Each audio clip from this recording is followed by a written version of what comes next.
the updated version of the budgeting template. So you get it from the Life Hub template, which, as I say multiple times, you should duplicate the entire thing, get rid of the ones that you don't need, as opposed to only taking the ones that you do need. I explain it in my duplication video if you don't know why. Then you'd go into the budget template. Also, a quick note, there are apps that do this that you might want instead. I note that here. This is just because I don't like having multiple apps. I like doing everything in Notion. Okay, so if you want to use this, there are a couple steps that you need to do before it's actually functional. And so we have kind of a few different sections. So the first thing that we're going to do is set our target budget. The second thing we're going to do is kind of fill in the averaged over months table and the individual months table. And what these tables do is they take your daily expenses and they determine how much you're spending versus how much you should be spending given your budget, given the time of month, given all of the months, etc. And we'll talk about that later. And then we'll talk about how you actually input your kind of daily expenses and how it all works. Okay, so step one, set a target budget. First, you need to determine how much money you have. So for this sampled target, I've put $1,500 as the monthly income. So that's income after taxes are taken out. So there is a lot of information online about how to effectively set a budget. So I won't talk about it for too long. I'll give you a brief overview of how I do it. So if I already know my rent, then I'll start with rent and other fixed costs. So that might be loans that you know you need to pay, cell phone you know you need to pay, any other recurring costs. If I don't know my rent, I'll put in all of those fixed costs, and then I'll kind of determine how much do I want to be saving. This is in the underestimate. How much do I want to be saving each month? So how much do I want to be saving for treat myself savings? I have 3 different types of savings. I have short-term savings. You can see them all tagged here. Short-term savings, mid-term savings, and retirement account, which is long-term savings. So how much do I want to be putting away each month? So I start with that. And then from there, I kind of determine, okay, based off of that and based off of other super important things like groceries, how much can I be spending on groceries? Then from there, how much can I be spending on rent? And so that allows me to then determine, okay, what's the maximum rent I'm putting in when I search for apartments? After that, after you have those either fixed costs, big things like rent, necessary things like groceries, and savings, then I go into smaller things like, okay, from there, what does that mean that I can spend on transit? What does that mean I can spend on hygiene, general supplies, donating, etc.? And then you can kind of average it out and figure it out. Again, I'll try and link some resources in the description box about how people set budgets. I'm probably just going to Google it and then choose the first resource, but I'm not an expert at it by any means. So that's how I make a budget. And then I like to assign flexibilities. So non-negotiable are things that are just like you really can't do any less. If necessary means like change other things first. And basically what this allows you to do later on is to see how much are you spending on flexible things. Like if you're overspending on your budgeting, let's say you're spending too much every month, you can then go in and see, okay, well, how much of my spending is spent on flexible things. You would be able to kind of filter here, or rather back in the analysis template, which we'll go over later, and see, okay, how many flexible expenses am I spending on? How many cappuccinos did I buy this month that I don't need to buy? What can you do? What can you change about what you're doing to change that later on? And lastly, we want to tag these with certain areas. So they're going to be tagged in the template, and you'll want to remove recurring for anything that isn't recurring. So you'll want to remove loans if you don't have it. Maybe you're not paying off your cell phone. And the reason why is because now with that tag, we need to figure out what our kind of fixed recurring costs are every month. And we'll then use that number for something special later on. In this next part, we're going to determine a specific number, so our fixed recurring costs, in order to put into that kind of monthly analysis. So there's a table back in the budgeting template that we'll see in a moment that basically says how much am I spending this month versus how much should I be spending. And since there are things that are fixed costs that you're always going to be spending on, we don't really want to analyze those costs. What we do want to analyze are those flexible expenses, so things that might change month to month. So first, we want to filter. And we want to say, okay, we want the category to contain recurring. And then we can see, okay, we have 1,280. And that means that those are our fixed recurring costs. And so then we can determine what our flexible costs are by subtracting that from the total.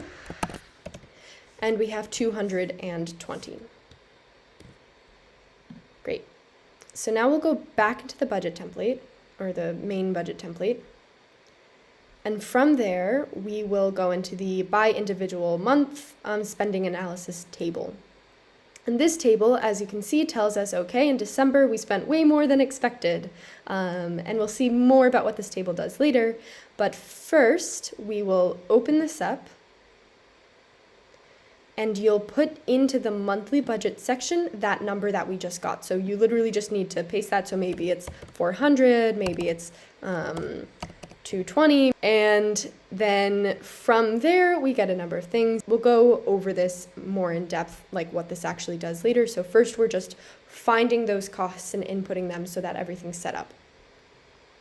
So we found that number, we put that in. That's all you need to do to set up this table. So we've done that.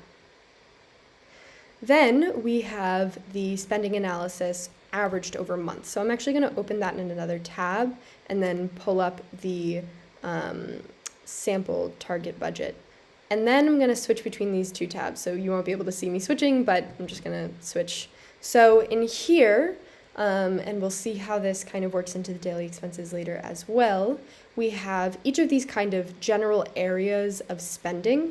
So savings, food, drinks out, etc. And then we have the monthly averages. And this actually pulls in from your daily expenses, but then we also have the expected averages. And these are then pulled from your target budget. So we expect to be saving 300 because we have those 3 different areas of savings. Those added up equals 300, in this case euros. What we want to do here is also incorporate those fixed expenses. I've set it up such that you just need to go in and add those fixed expenses. In this first case, if we have home and loans and we know that we're spending, let's go back to the other tab. We know that we're spending 600 on rent and 300 on loans. That means that we know we're spending 900 every month, and that goes out, like, let's say you set up an automatic payment system, which you totally should. If you're setting up an automatic payment system, that will just automatically go out. Or if you manually do it every month, though you should definitely set it up automatically if you can. We know that 900 is leaving every month, so we don't need to input that into our daily expenses table where we're actually tracking our expenses, because we know it's going to happen. So there's no need for us to put that in. So what we can do is we can just automatically add it. So if the property here is home and loans, you're going to add 900. Now we'll go back to saving and we'll say, okay, let's filter for category contains, move my video out of the way. Oh, savings was right here. And we'll say, okay, that's 300. So we'll go back to the other tab and we'll say 300 spent on savings. You keep doing that, so recurring might be cell phone costs, Spotify, or any other music streaming device. Maybe you pay for Netflix or something like that. Maybe you automatically donate every month. Personal development, maybe you have classes that are happening every month. Maybe for life functioning, you have transit, etc. So basically, you just want to take those fixed expenses, break them down by the different sections, and put them in here. Again, we'll talk later a bit more in depth about what this means, but the general idea is that it will take in all of your daily expenses, add it to those fixed costs in this monthly averages table, average that over all of the months that you've been tracking your expenses, and then tell you if generally you're on track, off track, or doing really well. Okay, so we've now set up the entire system. So we've set it up so it will work for us. We have a target budget, we've set up the individual month analysis table, and we've set up the averaged over months analysis table. Now all that's left to do is to actually use this template. And I need to get my phone because we're going to do this both on the browser or on your computer and on your phone. Great. So we'll start by talking about how we do this in the browser. So for example, I have, I'll pull this down. I have a bookmarks tab, a bookmarks section up here on my Chrome browser. And in here, I'll keep links, quick links. And so I think in my life links, I have quick access to add a new daily expense. I actually don't think I have it on this person in my browser because I don't usually use this actual window, so I won't show it. But generally what I'll do is I'll jump into this daily expenses table. And when I'm at my computer at the end of the day, for example, if you've seen my kind of prompting daily habits video back in the Life Hub template under the daily action section, I have like a check-in at the end of the day, check-in at the beginning of the day, and in the check-in at the end of the day, I have a linked view of the daily expenses where at the end of every day, I go in and I say, okay, what did I spend on what today? So first off, we have a few filtered views here. So this first view is where you want to add those expenses. The second view is to see all those expenses broken down by the calendar. And in the last one, this is just going to be the view that shows you all of the expenses that I've added as sample expenses. You'll want to go in when you duplicate this template and delete all of those so they don't actually impact your spending analysis. And then after that, you can just delete the view, but you'll need to actually go into that view, delete everything there, and then delete the view itself. So to add a new expense, the first thing I want to do is make sure that this view is filtered correctly. So there's one thing you have to do at the beginning of every month. Again, if doing this is annoying for you, if adding all these things is annoying for you, it might be better to have an app. I do this regularly, so it doesn't feel annoying to me, but just another moment to think about. If you can't remember to do this every month, then it might not work out in the end for you. The thing we need to do is correctly filter this view. So we need to say that the date paid is on or after the first of this month, so it's within this month, and the date paid is on or before today. And that will then correctly filter this view such that when you add a new expense, it automatically adopts the date paid as being today. Because we filtered in this view, we add something to this view, it adopts those filters. And that will also then explain why we have the related to month contains January 2021. What this is telling us is that every card in this view is related to the January 2021 card in our individual month spending analysis. What that means is that then every card here will feed into the January 2021.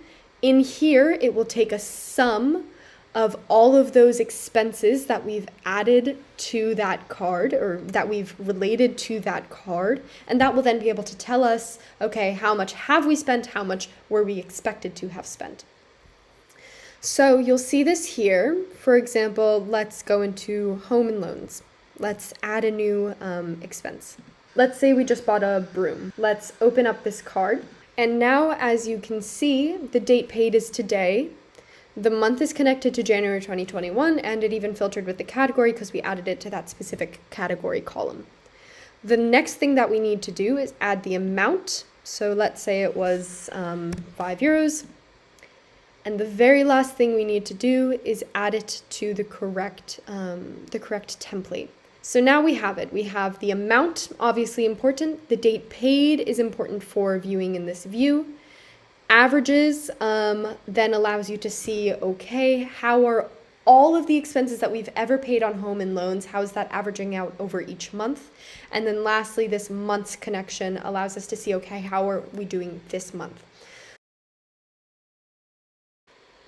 So now we want to filter to see this month that we're in. And you need to make sure that this is all capitals and correctly spelled because it is case sensitive, which means that if I make this a lowercase j, the month won't show up. So I made this capital J. Another way that I can do that is just by deleting the first letter, and if it contains, then it will automatically include it. So I usually just leave out the first letter because I forget if I made it capital or not. And then we can see this table functioning. So we have, it's January 2021, and we have a status that says you're 105 euros less than expected this month. We have expected to pay 161 euros thus far. That's because if we open this up, we'll see a few properties. So what this shows us is that we're 73% through the month. That means that 73% of 220 rounded is 161. So we should expect 73% through the month to have spent around 73% of what we have available to us in flexible costs. So then this status will say, okay, what is our expected costs at this point? What are our actual costs? And this is taking information from this daily expenses database, which we can see here. All the expenses in this database that are connected to this specific card in this table. If you don't know what that means, it's technically okay, it will still work, but it just might make it easier for you to understand why you have to add in the January here earlier. But basically it takes all of the connected expenses that's connected to, and it takes their price, so how much each of them spent, and it sums them up. And then it tells us, how much is that in comparison? How much money do we have left this month? So maybe I would say, okay, I have around 8 days left in this month.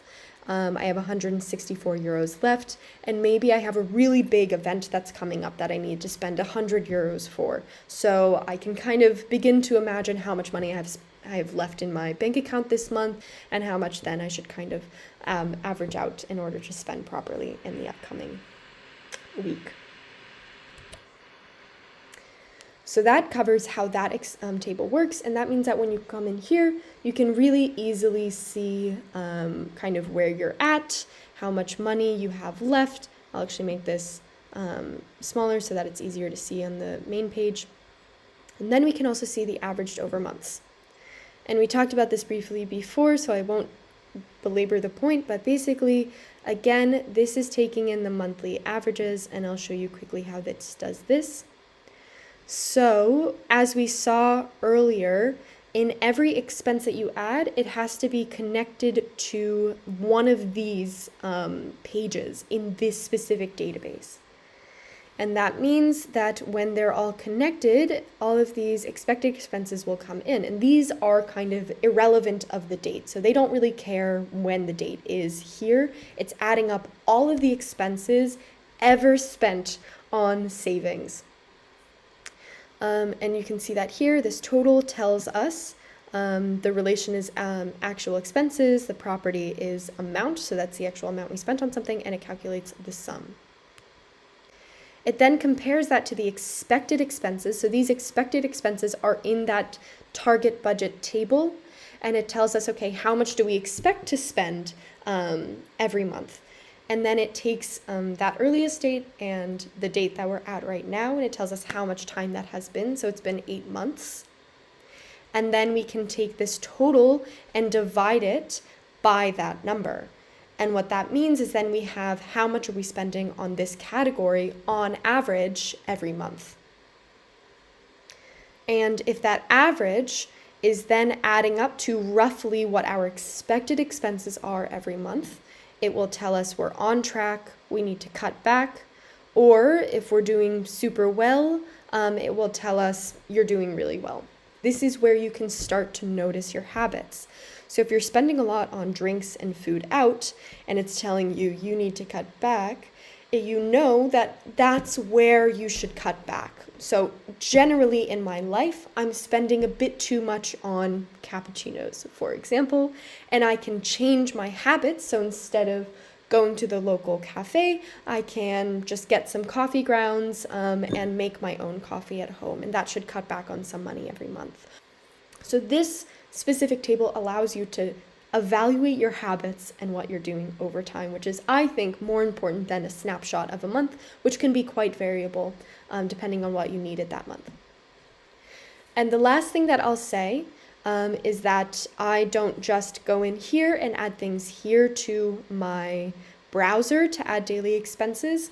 I want to make it as easy for myself as possible. So again, like I said, I have bookmarks up here that allow me to add it at the end of my day. I have it in my end of the day check-in in my daily actions tracker, so that at the end of the day, I'm prompted to input any daily expenses, and I have an easy way to get it on my phone.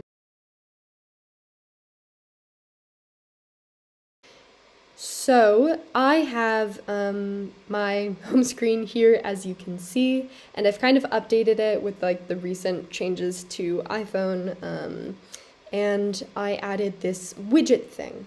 So we have the weather on the top left, meditation on the top right, and in the middle we have quick links to Notion. And the way that I did that was by pressing and holding on an app, and then you can edit the home screen, which is what the second one says. You'd press the plus button, and then you would be able to add Notion here. I've already added Notion, so it's not showing up. Once you've added it, you can choose from a few different layouts, and I chose it to show my favorites pages, and then I reordered my favorites pages such that daily expenses one was one of the first three. So then whenever I have an expense, I can go to daily expenses. It will open Notion, and I can press this blue new button, or usually what I'll do is I'll press the plus button in the actual column, because then it will adopt the properties.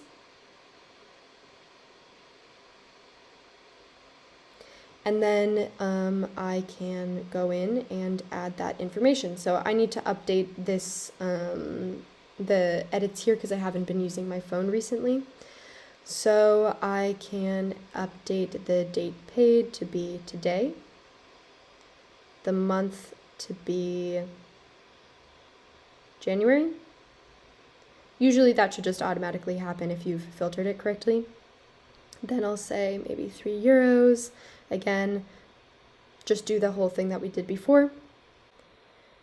And now that will be added. As you can see, I added that, and that is how I make it really easy for myself to add these expenses. Sometimes I'll just like note them down on a piece of paper if I don't want to open my computer, and a couple days later I'll just go in and add them to the list. So it is manual, like probably not as good as many apps out there that just automatically take it from your credit card, but it is what it is, and I like having everything in one place. So I hope it was useful. Cool. Okay, bye.